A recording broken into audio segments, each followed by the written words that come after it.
After all আমরা তো আর কি পার্মানেন্ট থাকার জন্য আসিনি। আমরা এমন কোনো ল করব না যেটা জনবান্ধব হবে না।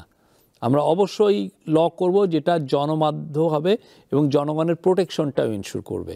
অন্তর্বর্তী সরকারের সময়ে বাংলাদেশের গণমাধ্যম কতটা স্বাধীনতা ভোগ করছে বলে মনে হয়? আমার মনে হয় এটা আনপ্রেসিডেন্টেড।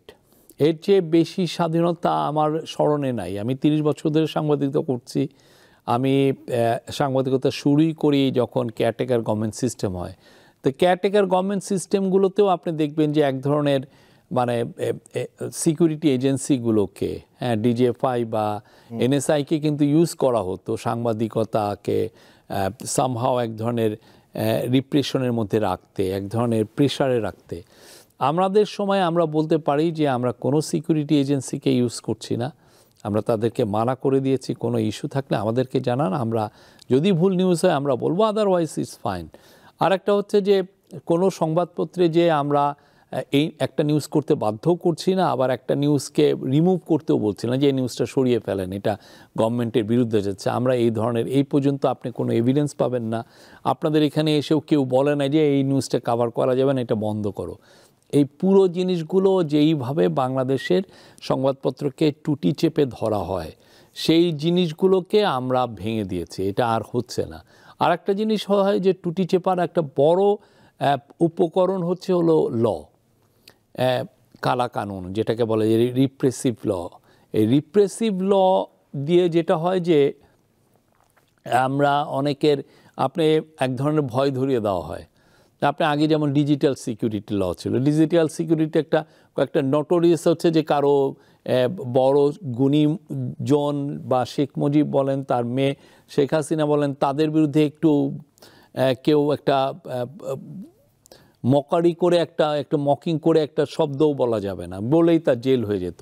তো আমরা এসে কি করেছি, আমরা এই লটাকে আমরা বাদ দিয়ে দিচ্ছি, এটা স্ক্র্যাপ করা হয়েছে।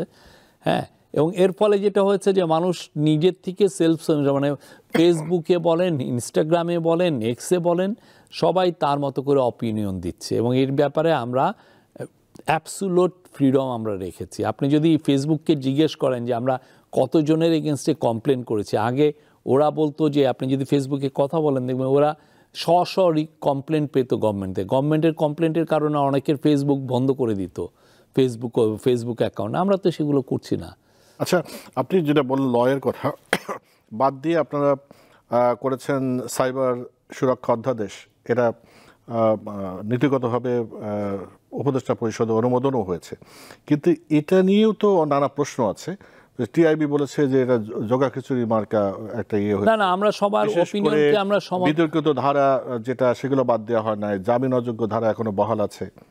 না, আমরা যেগুলো কেউ যদি এটা নিয়ে তাদের অবজারভেশন দেন আমরা ওয়েলকাম জানাই। যে কোনো জিনিস আরও ক্রিটিসিজম হলে, আরও এটা নিয়ে থ্রেডব্যাড ডিসকাশন হলে এটা আরও বেশি একটা অনেকে চোখ খুলে। আমাদের হয়তো আমরা এটা করেছি, ওনারা এটা বলছেন, ওনাদের অবজারভেশন আমরা দেখি, আমরা কিন্তু মোস্ট ওয়েলকাম। আপনি এটা নিয়ে আরও ডিসকাশন করেন, কথা বলেন, এটা অ্যানালাইসিস করেন, এটা কি ঠিক হলো না বেঠিক হলো, এবং আমরা ওয়েলকাম করি আপনাদের এইগুলো বিষয় এফার্টে। বিকজ আফটার অল আমরা তো আর কি পার্মানেন্ট থাকার জন্য আসিনি। আমরা এমন কোনো ল করব না যেটা জনবান্ধব হবে না। আমরা অবশ্যই ল করব যেটা জনবান্ধব হবে এবং জনগণের প্রোটেকশনটাও ইনশিওর করবে। অনেক ক্ষেত্রে হয় কি, কিছু ডেলিকেট ইস্যু আছে যে আমি জনবান্ধব করতে গিয়ে যাচ্ছি, আবার এমন একটা ল করছি যে আপনি জানেন ফেসবুক বা সোশ্যাল মিডিয়াটা হলো খুব অনেকে এক্সপ্লয়েট করেন ভালনারেবল চাইল্ডকে অ্যাবিউজ করার জন্য। অনেক ক্ষেত্রে ওমেনরা অ্যাবিউজের শিকার হন, অনেকে বুলিংয়ের শিকার হন। তো এই জায়গাগুলো এই লটা করতে গেলে দেখা হয় যে ওনাদের প্রোটেকশনটা আমরা ইনশিওর করতে যে অন্য যারা গ্রুপ আছে তারা এফেক্টেড হয়ে যায়। এই জায়গায় প্রবলেম যেটা হয়, তো সেই জায়গাটাও আমরা ট্রাম থাকলে তখন কিন্তু প্রবলেম। সেই জন্য আমরা ওয়েলকাম করছি যে আপনারা যার যা অবজারভেশন আছে আপনারা বলেন, আমরা এটা অবশ্যই এটা will take it them into account. আরেকটা জিনিস, অ্যাক্রিডিটেশন কার্ডের যে বিষয়ে দেখছি বাদ দেওয়া হচ্ছে, আবার নেওয়া হচ্ছে, আবার এর আগে সচিবালয়ে একটা ঘটনায় মানে ঢোকার ক্ষেত্রে বাধা সৃষ্টি করা হলো সাংবাদিকদের। এই যে অ্যাক্রিডিটেশন কার্ড এবং গত সরকারের যেটা ছিল একটা হাউজে 10 জনের বেশি দেওয়া যাবে না, এই যে বিভিন্ন বিধিনিষেধ, এই বিষয় নিয়ে কি আপনারা? আমরা অ্যাক্রিডিটেশন কার্ডের ব্যাপারে আমরা অতি সত্বর নীতিমালা করব। আমরা আশা করছি যে এটা নিয়ে যত ধরনের মানুষের যত ধরনের অনুযোগ আছে, অভিযোগ আছে, সেগুলোকে অ্যাড্রেস করা হবে সেটার মাধ্যমে।